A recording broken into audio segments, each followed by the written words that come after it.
All right, it's recording. Brandon, welcome. Hello, thank you for having me.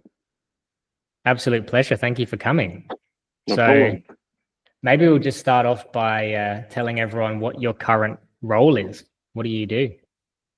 I recently got a job as a consultant at Capgemini. I am in the digital customer experience team. So that's the design Salesforce team. Um, I got the job, I applied for the job back in, I think it was, no, no, it was more like August, but they had like 25,000 applications. So it took about 4 to 5 months for them to get back to me. Um, and within 2 weeks, I got the job. Now I'm here. Amazing. And so what do you guys, I know you're pretty new as well, but like what do you actually what do you mean when you say Salesforce and design? What does that actually look like? I'm in the functional team. So a lot of my job is being a BA and configuring Salesforce solutions to clients. I'm still in training, and I haven't been assigned an actual project yet because I have to study for my certification. So once I get that done, I will mostly be doing client engagement, requirements gathering, some design work. I think one of my main interests is UI UX. So I think I get to design some user interfaces with Salesforce. They have their own like dedicated system to help you design these things. Um, and I need to one of my friends, I mean my friend, she's in the technical team, so another part of my job is to translate those requirements to her to actually do like the high big brain IQ stuff. So my job is more front end, like figuring out what the client wants, and then telling the smart people what to do. Awesome. I'm sure you're very smart though. Maybe, yeah. I think so. Oh, Okay, thanks. sweet. So you've got this job, Capgemini, seems pretty awesome, but it wasn't always that way, was it? I mean, back in the day, getting jobs felt a bit more difficult. So maybe we should talk more about that. So like, what did you study, and maybe we'll work back from there. Yeah, I went to uni to do a degree in information systems. After I graduated, it took a while for me to get a job. Um, a few months after I graduated, I started applying and I realized how difficult it was to actually get a job. And that's when I got desperate and I went to LinkedIn and the grad jobs ad popped up on my feed for a free call. So I clicked on it and I had a chat with Anchovy. Um, and it sounded pretty promising. And because I was desperate at the time, I was willing to do anything to get a job. So I joined grad jobs. And then since then, I realized how much I didn't know about the job market because uni doesn't really teach you. You don't really learn these things in uni, things like networking, how to write good cover letters, how to fix your resume, how to how to, build your connections and all that. And then I felt like I had to relearn everything from zero. But it was a good investment and it's definitely going to help me for the rest of my career, having like knowledge about what the job market is actually like. Because you're told to just get a degree and then just apply for jobs. And then they make it sound easy, but it's really extremely difficult. Or in my case, and in many people's cases. Yeah, especially because I remember back to when we first met, and I think you worked as a barista making coffee, but outside of that, I don't think, from memory, you didn't have as much experience. So we had to kind of start from scratch almost, like figure out, okay, well, what jobs do you actually want to get? How do we kind of position yourself? Yeah, All those sorts of things. Yeah, let's yeah, work through that because a lot of people start in that position, right? Like you finish uni, you've got a degree, and you're like, okay, what do I do? I don't have like much experience. I don't know really what I want. Sure, my degree was in information systems, but what job do I get? yeah. I think many people go to uni, like you just expect it to have everything figured out before you even go to uni. But at 18, you don't really know anything. So you go into uni thinking you like something. I wanted to be a software engineer at first, but I really did not like programming. So I shifted to more design, more like relationship building, like being a BA, being a designer. And yeah, after uni, I I was applying to any job that came up. And I think that's a really bad strategy because it's so competitive these days. Um, and because there are so many people that know what they want, and you're going up against people who are like experienced in something, it's really hard to get a job as a fresh grad.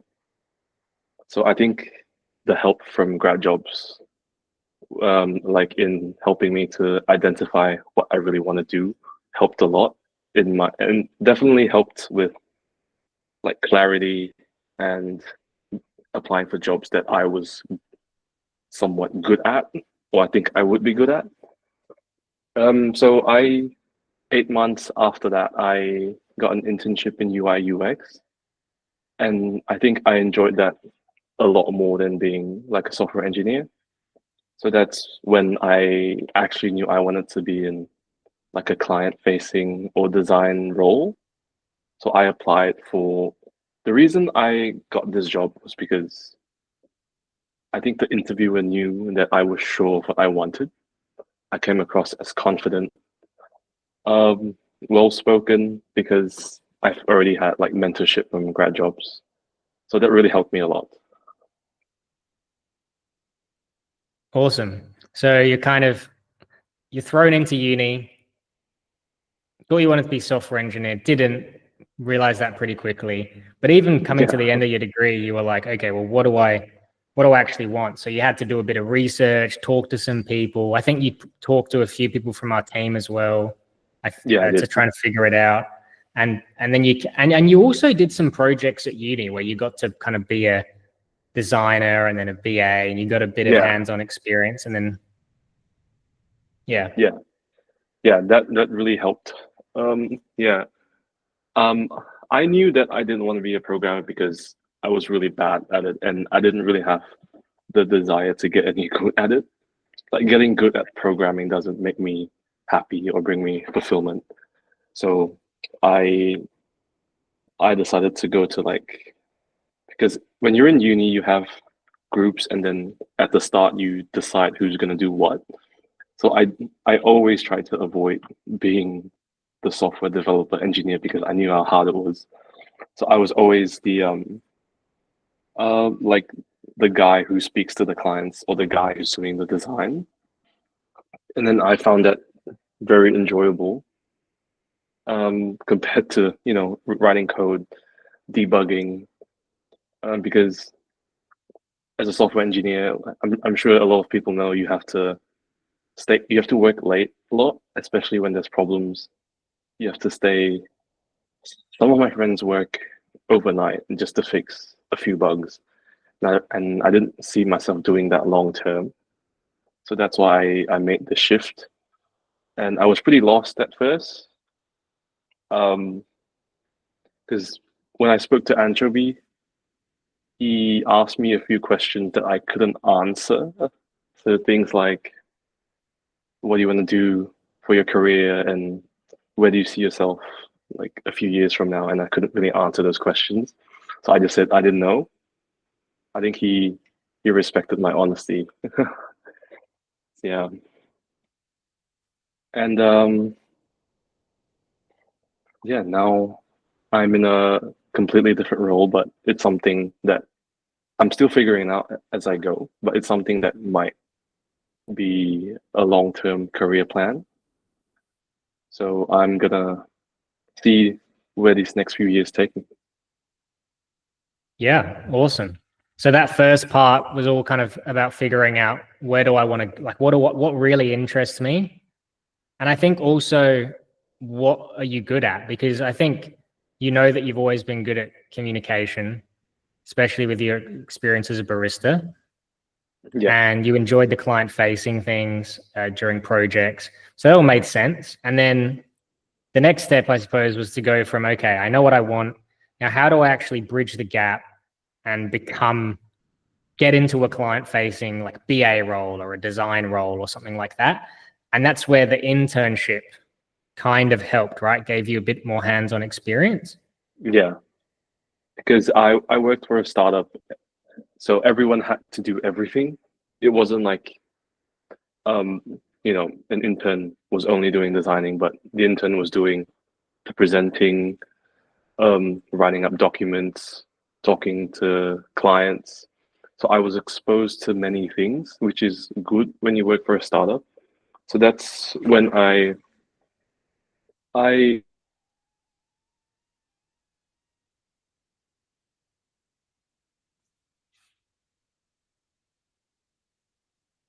because I think the interviewer could tell that I was somewhat well spoken. Sorry, it just cut off a second there. You said I and then it cut off. At the last part. I think like 10, 20 seconds ago. Oh, really? Um, You I don't mentioned really. everyone was doing all of the work that this UX company had to present and do all these things.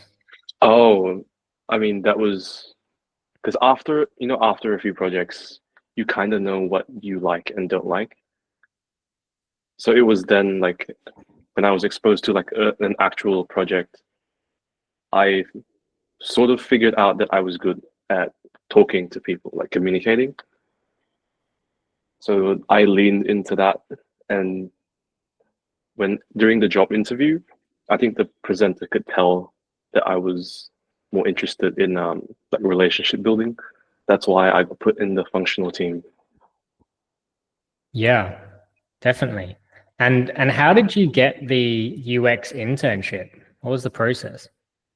Um, so one of my mindsets, I think someone told me this, but I don't remember who, is to get as many mentors as you can, especially in when you're looking for a job, when you're trying to break into an industry you have no experience in.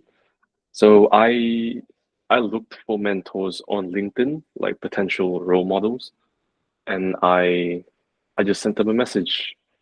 But not all of them replied.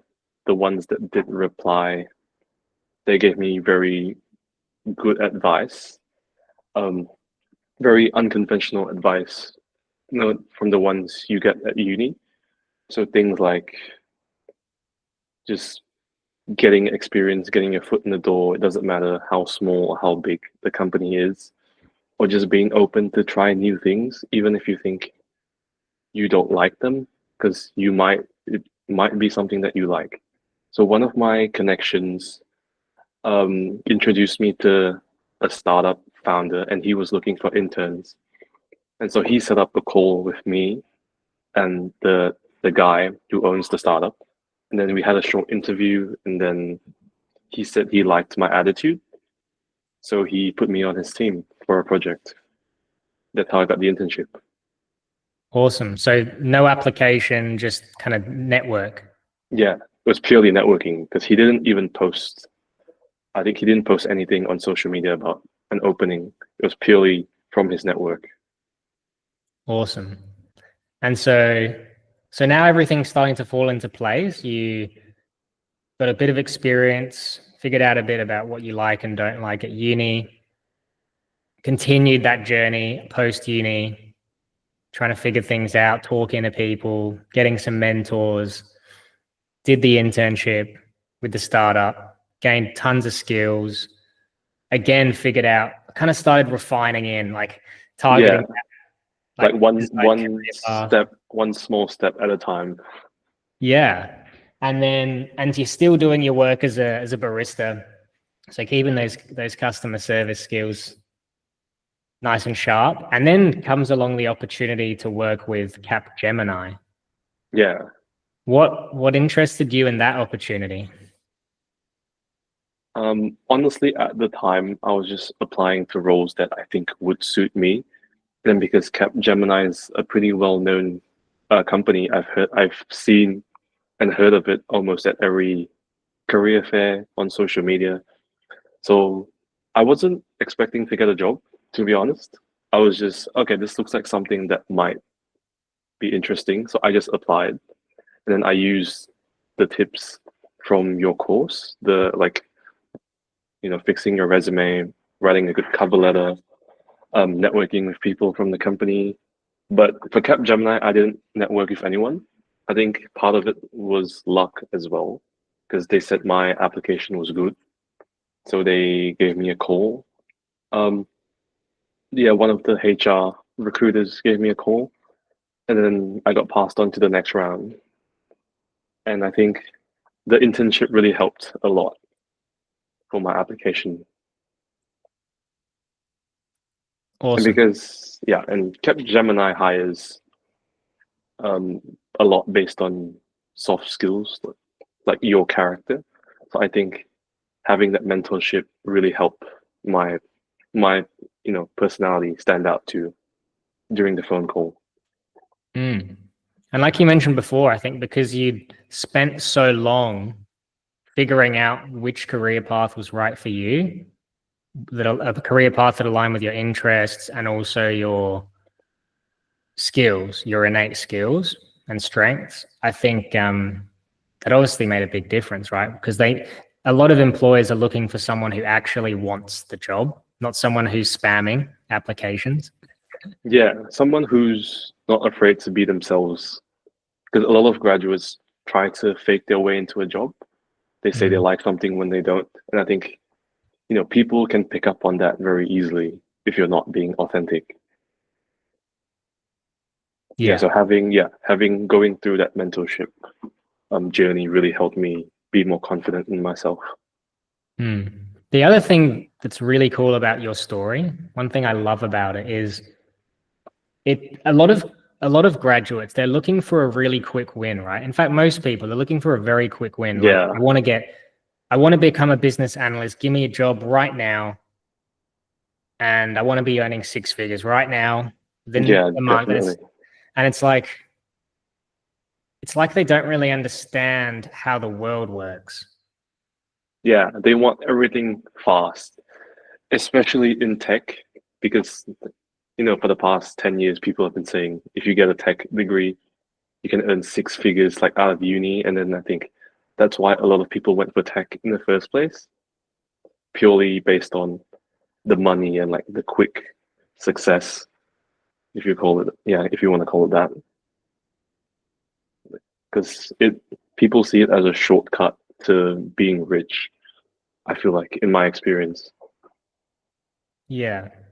It seems like everyone wants a shortcut, but you've actually gone and done, like you've properly done the work. Like you found mentors, you did your research, you thought about it, you got experience, you talked to people. It was very deliberate. And it's a very I like the word authentic. It's a very authentic journey. Yeah, you're not, because I feel like if you lie your way into something, it's not very sustainable. Eventually, you hit a wall and then you just stay stuck. So I think it's better to go slow and steady than fast. Yeah, I think a lot of grads make that mistake a lot, and they'll apply to hundreds and hundreds of jobs and wonder why they're not getting any interviews. Yeah, or jobs And that don't pay as much as they want, so they just don't even consider that as a real job. I mean, yeah, they shoot for all the six-figure jobs that require a ton of experience when they don't have any, which is unrealistic. because I did that at first too, because I thought I had a degree, so people would hire me. Yeah. Yeah. Yeah, a lot of people think that. Okay, brilliant. So you go for this application, they offer you the interview. I'm guessing did you go through an assessment center? I can't remember. No, I actually didn't. But some of the other business lines did. I think for my business line, because every department's different. So for me, I didn't have to go to an assessment center. Yep. Okay, cool. And if you could give some advice to students and graduates, maybe someone going through uni right now, what would you say to them? Like, what are the big things you've learned? Big things. I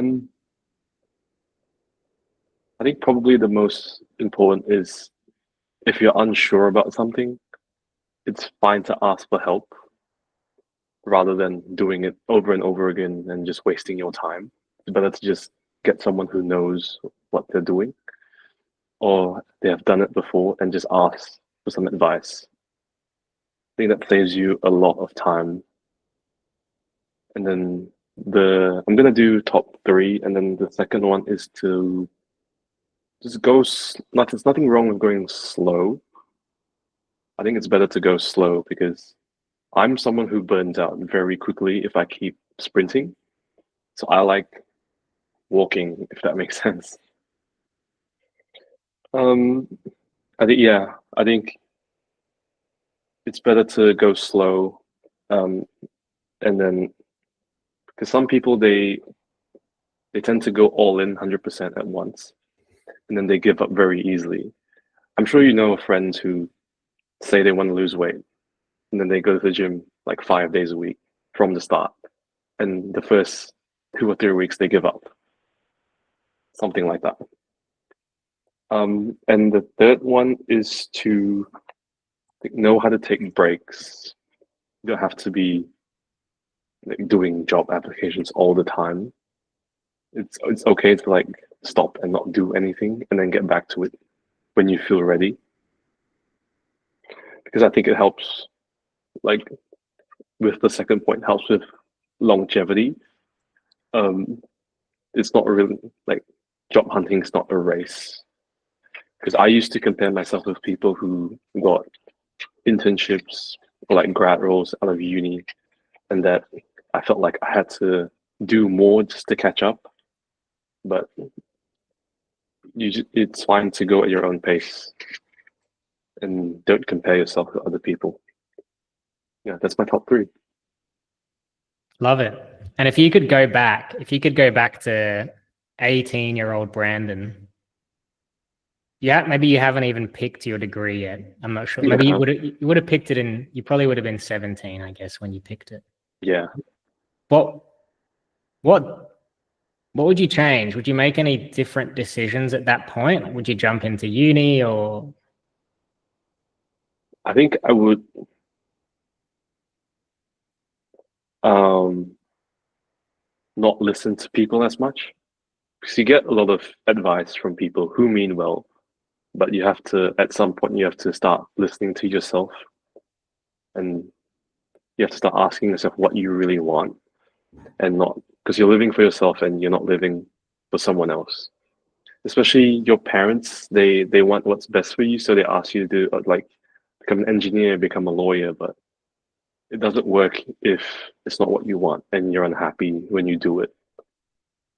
So I think if I could go back, I would start listening to myself more instead of other people's opinions. Yeah, that's what I love would it? do. So kind of looking at your life as a almost like a blank slate and Yeah, asking like, what do I want to do with this time I've got? Is yeah, that kind of yeah. Or I probably would have taken a gap year just to let myself settle. I feel like a gap year is good Because most people they jump straight from high school to uni without ever thinking about where their life is going. So I think having a gap year is not recommended, but I think it's helpful for me at least. Yeah, I think so as well. I haven't thought about that too much, but it's too, I think it's too early to get someone to pick a degree. Yeah, Like they've barely finished. I think I picked my degree before I finished high school, right? It's before you pick it, right? yeah, it was before. Yeah. Like I how think do you haven't even finished school? How do you know what you want to do for the rest of the your rest life. of your life? Yeah, yeah, exactly. And then there's always like the pressure to, be successful, like make a lot of money. So it's really hard to not listen to, the external voices. But I think being confident and listening to yourself is the best way to go. Yeah, 100%. And that also flows into getting results as well, like because like you saw when you interviewed with the UX company with Capgemini, when someone says, "Why do you want this job?" or "Why should we hire you?" or anything like that, you can just Yeah, tell them straight up. You don't have to read the screen for an answer that you wrote. You can just yeah. be really honest about it. Unless you're really good at acting, I think people can pick up on when you're reading something off the screen. Yeah, Yeah. So I think just being yourself is the best way to go. I love it. And what would you say are the big mistakes that you see people making when they're studying or when they've graduated, job seekers? Following their friends. So if, in school, like when your friend says, I want to be a doctor, and you don't really know what to do at the time, so you just follow your friend, like, oh, I'll be a doctor too, because I don't really know what I want to do. I think that's a really bad way to go about it.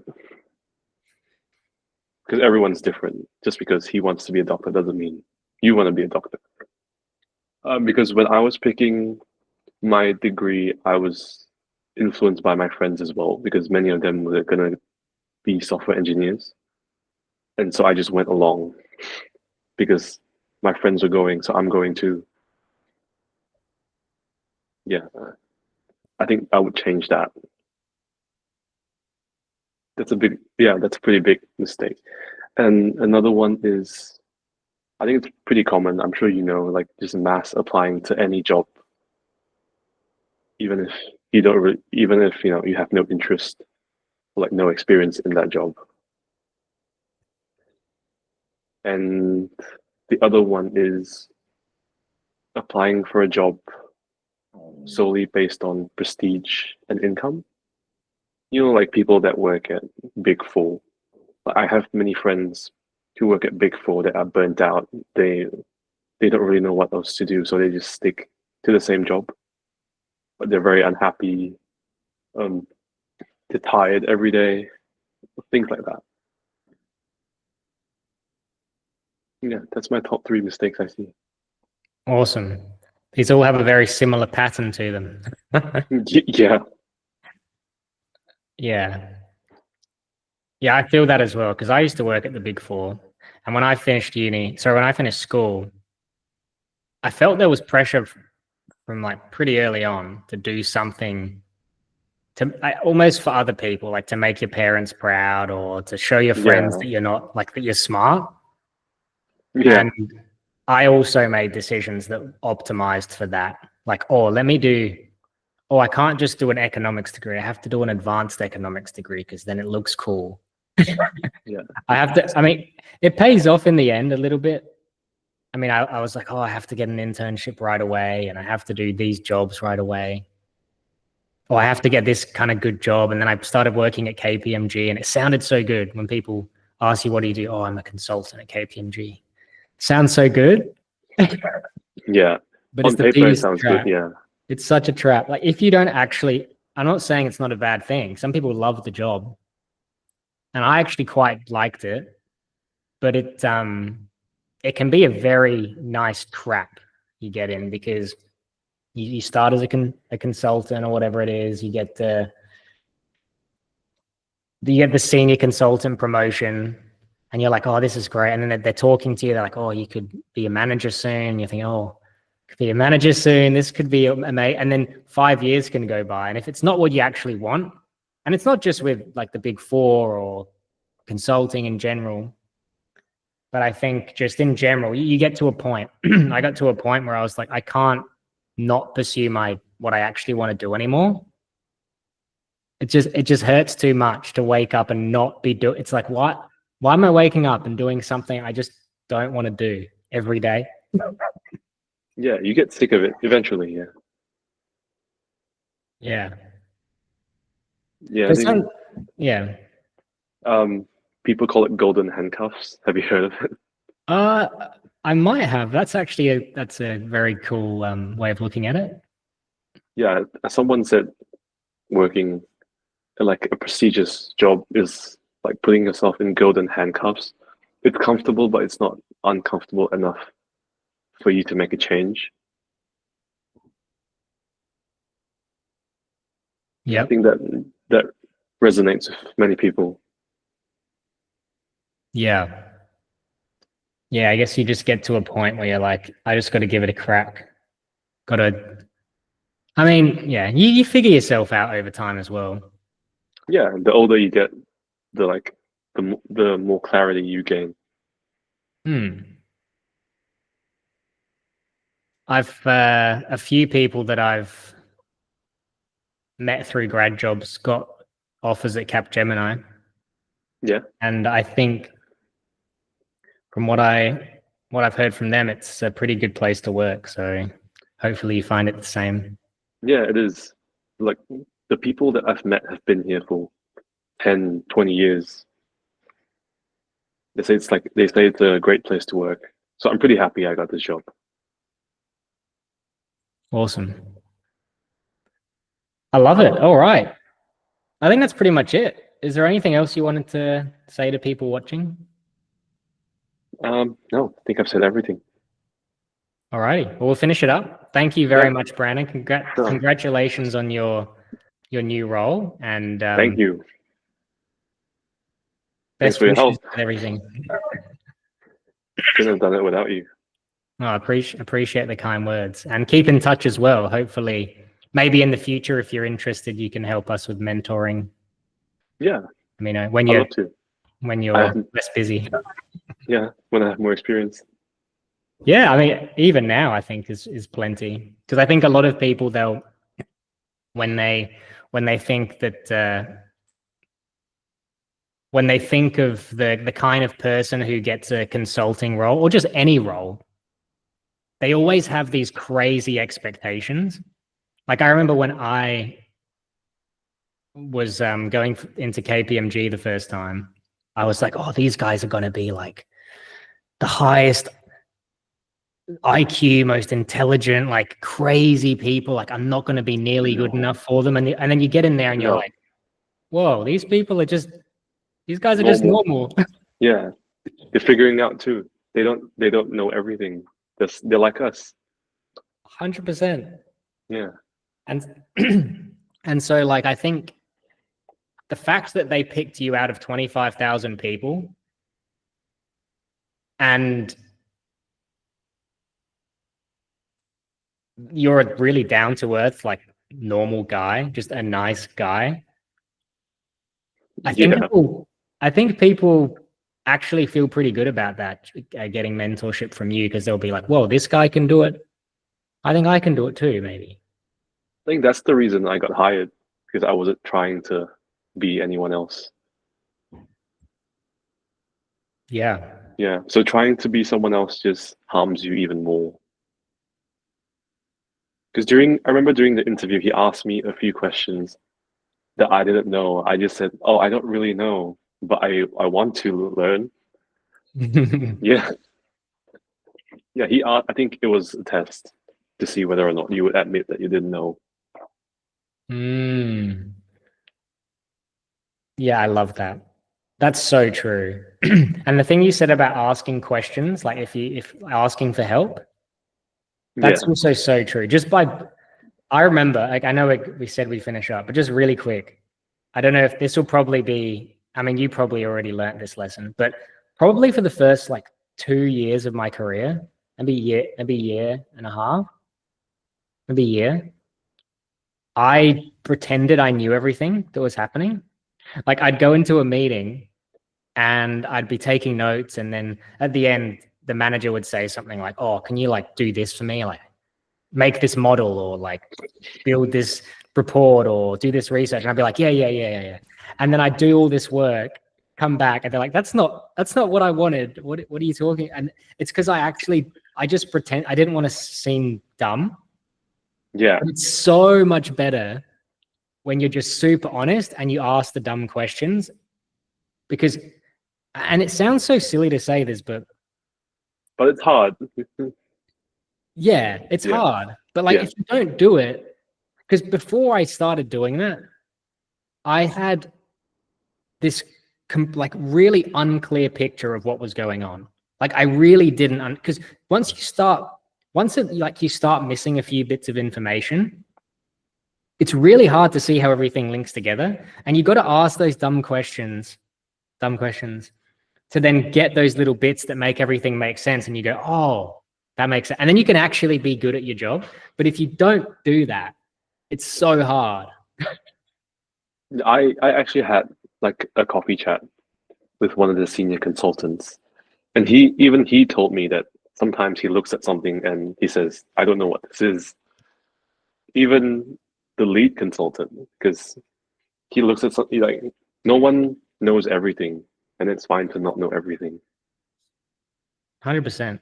Even the partners, Yeah, they even people who you think are super smart, like one of the lead consultants, I had a chat with him as well, and he says sometimes I don't know what this is.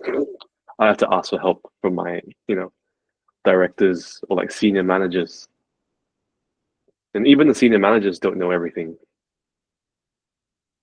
and then when you start to think you know everything, You that's don't. when you really Yeah, don't know anything. yeah. So you don't really know anything, and that's fine. It's normal. Yeah. Was that Plato? Was it? I don't know. I think was it Plato or Socrates? It was something like that. Yeah, he said something like that, Oh, which is true now that I'm older. oh no, it was Socrates. He said, "All I know is Oh that yeah, I know nothing." yeah, that one, something like that. I love it. Yeah. So it's fine, like as a grad, if you don't know what you're doing. Yeah, 100%. Even if you're a senior consultant or a manager, like you just kind of like figure it out as you go still. You just get Yeah, more like you get better at navigating unknown. yeah, As like the principal or the partner give them like the toughest problem, like, oh, we have a client who needs this help, and they'll figure it out because they've navigated that sea before. Whereas when you're a yeah, grad, you kind of like you get like a little bit of a few waves and you're like, oh no, we're gonna sink. yeah. Because you think you should know everything, Yeah, but you get better at figuring things out as you get more 100%. experience. Not just in work, but in everything. 100%. It's a journey. It's all a journey. That's what I love about life. It's so interesting, isn't Yeah, it? the ups and downs. We're all just trying to figure things out. Yeah. Even you, like you said from the start, you're still figuring out some stuff with your own business, being a business owner, and that's normal. Yeah, 100%. Like you never figure everything. I mean, at least for me, every day there's something new to figure out. And then you learned something 2 years ago and you forget it. Or you And then, think, or yeah. you think what you know is right, only to find out it's wrong a few years down the road. Yep. Yep. Key assumptions you had about life, and you're like, oh, that's actually completely wrong. Oh well. Yeah, Yep. yeah, yeah. I love that. 100%. Anyway, We could talk forever, but I'll let you go back to work. So Yeah. thank you so much for your time, and please do keep in touch. And yeah, I hope this podcast was useful for some people out there. Yeah. Thank you for having me. Thanks, Brandon. See ya. Thank you. See ya.